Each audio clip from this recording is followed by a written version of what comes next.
प्यारे देशवासियों, नमस्कार। हमारे देश में आजकल धांधलीबाजी हर जगह चल रही है, झांसे का काम हर जगह चल रहा है।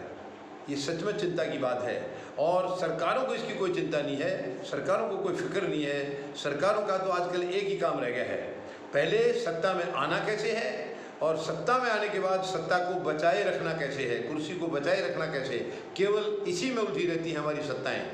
उनको जनता से कोई लेना देना नहीं है। जनता के हित में काम करने लगेंगे तो कुर्सी को खतरा हो सकता है उनके हिसाब से, जबकि मैं समझता हूँ अगर वो सच्ची सेवा करेंगे तो उनकी कुर्सी कभी जाएगी नहीं, कुर्सी की चिंता करने की ज़रूरत नहीं है। लेकिन ऐसा नहीं है, क्योंकि काम उनको करना नहीं है और कुर्सी को बचाए रखने के लिए 5 साल इसी तरीके से निकाल देते हैं। ये बहुत ही दुख की बात है। अब देखिए हर जगह धांधलेबाजी।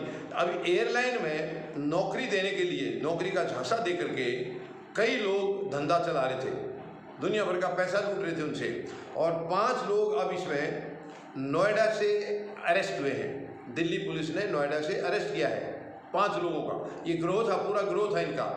और यानी इनके पास से 57 सिम बरामद हुए हैं, 57 सिम कार्ड, और 25 मोबाइल फ़ोन बरामद हुए हैं, 33 ATM कार्ड यानी डेबिट कार्ड, ये इनसे बरामद हुए हैं। आप लगा लीजिए कितनी बड़ी स्केल में इनका काम चल रहा था। और मैं पहले भी आपसे कई बार निवेदन कर चुका हूँ, कई बार आपको आगाह कर चुका हूँ कि ऐसे ही गलत लोगों की कॉल वगैरह आए उनको मत अटेंड कीजिए। आप उनके बारे में वेरीफाई कीजिए पहले, वो कॉल किस नंबर से आई है, वो नंबर किसका है, वो क्या कह रहे हैं, उनकी बातों में कितना दम लगता है। काफ़ी चीज़ें हम लोग उनके बात करने से भी अंदाजे से हम अंदाज़ा ये लगा सकते हैं कि ये कोई सच बात कह रहा है या झूठ कह रहा है, काफ़ी अंदाज़ा लग जाता है। नहीं भी है तो पहले आप वेरीफाई करें, कॉल वेरीफाई करें, उनके झांसे में ना आए, उनको कोई पैसा ना दें। बिल्कुल गलत है ये। आप ऐसे हैं जाल में फंसते जाएंगे। दुनिया भर के लोग ऐसे ही हमारे इसमें फंस जाते हैं, काफ़ी पैसा गंवा बैठते हैं और मिलता कुछ नहीं, उनके हाथ कुछ नहीं लगता है। तो ये सच में बहुत चिंता की बात है और देश में इन चीज़ों का बढ़ावा हो रहा है। कारण यह है सरकारें गंभीर नहीं है, नौकरी है नहीं जनता के पास। इन्होंने तो पढ़ाई का भी सत्यानाश कर दिया है, नौकरी तो है ही नहीं बिल्कुल।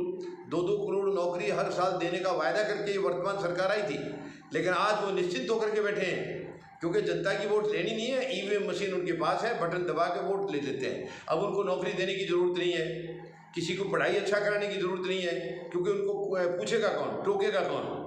सारा सिस्टम उनकी मुट्ठी में है। तमाम संवैधानिक एजेंसियाँ, संवैधानिक संस्थाएँ इनकी मुट्ठी में हैं।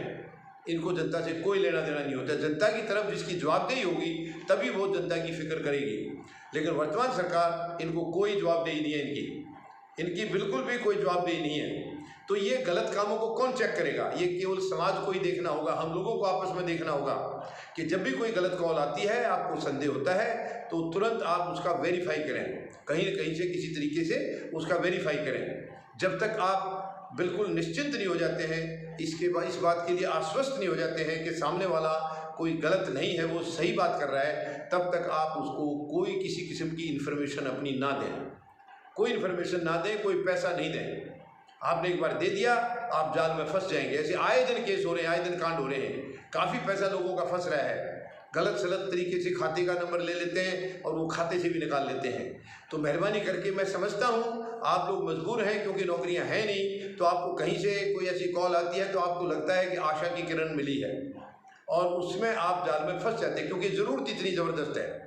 आज बिल्कुल भूखमरी देश के अंदर फैली हुई है, नौकरी है नहीं, बेरोजगारी चारों तरफ फैली है, सरकारों को चिंता है नहीं। तो जब भी किसी की कॉल आती है तो उसको ये लगता है कि शायद ये मेरे लिए एक थोड़ा सा आशा की किरण आई है या एक उम्मीद की किरण आई है। इसी वजह से लोग फंस जाते हैं। फिर भी मेरा आपसे निवेदन है, वो आशा की किरण नहीं है, वो निराशा की किरण है। आप इतने इसमें उतावले ना हो जाएं, क्योंकि अगर वो जायज़ नहीं है, नाजायज़ है और आपका पैसा भी कुछ बर्बाद हो गया तो आपको क्या मिला? इससे अच्छा है आप उसको अटेंड ना करें। जब तक आश्वस्त नहीं हो जाएं तब तक ऐसी चीज़ों पर बिल्कुल ध्यान नहीं दें।